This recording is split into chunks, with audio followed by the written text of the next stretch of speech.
Name gyvenam 4 metus, tai namas stovi 5 metus. Namas pats yra 222 kvadratai.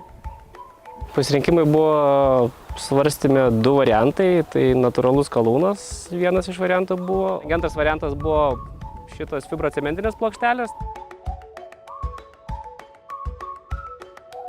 Sprendimą fasadui nulėmė iš principo idėja turėti švarų fasadą, šiuolaikišką.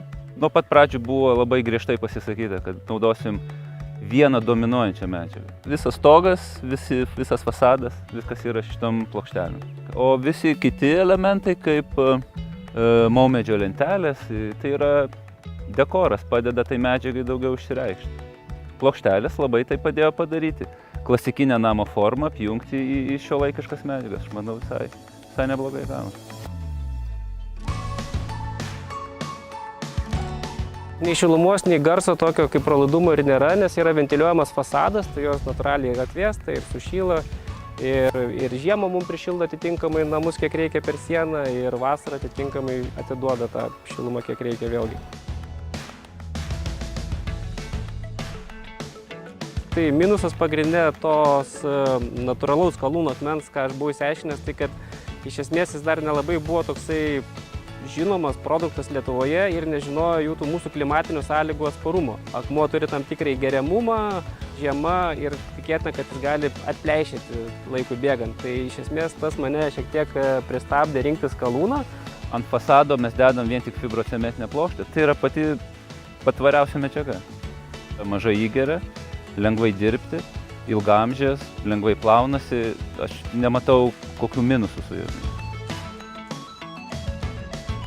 Lygiai taip pat yra ir tekstūrinių pasirinkimų tų pačių čerpelių, tai jos gali būti lygios, gali būti grublėtas, plus pati čerpelės formas yra ir smailė briaunės, ir rombas, ir galima įvairiai savo interpretuojant, kaip tau patinka.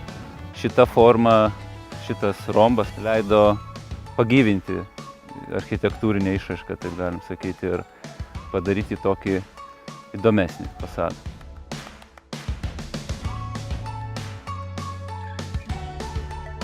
Kas yra gerai su ta medžiaga, kad jinai yra labai standartizuota ir labai lengva tiksliai susiprojektuoti fasadą.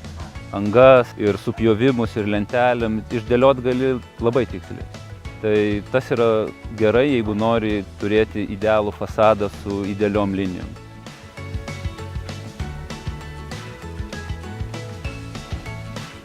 Nieko su jomis nereikia daryti, jos neapaugo kažkokiom samanom, nori plauni, nori neplauni.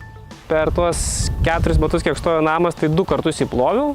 Iš esmės, žiedadulkės ir paukščių reikalai. Gal lietus nenuplauna, bet tai nusiplovus, jis atrodo iš tikrųjų kaip šviežiai pastatytas namas. Aš manau, kainos kokybės santykis yra pakankamai geras, žiūrint į tai, kad tau ilgą laiką nereiks su jomis nieko daryti. Nereikės dažyti, tau nereikės ten perlakuoti. Kur gerumas buvo, kad ateina iš laukų žmonės, sako, leiskit pačiupinėt man tą namą, sako, nes atrodo kaip pagalvėlės, kaip žvinais. Ekologiškas produktas, ta prasme, yra ir sertifikatai. Nėra kažkokių priedų, kur tenai ar sveikatai kenktų. Rinkčiausi iš tikrųjų ir antrą kartą.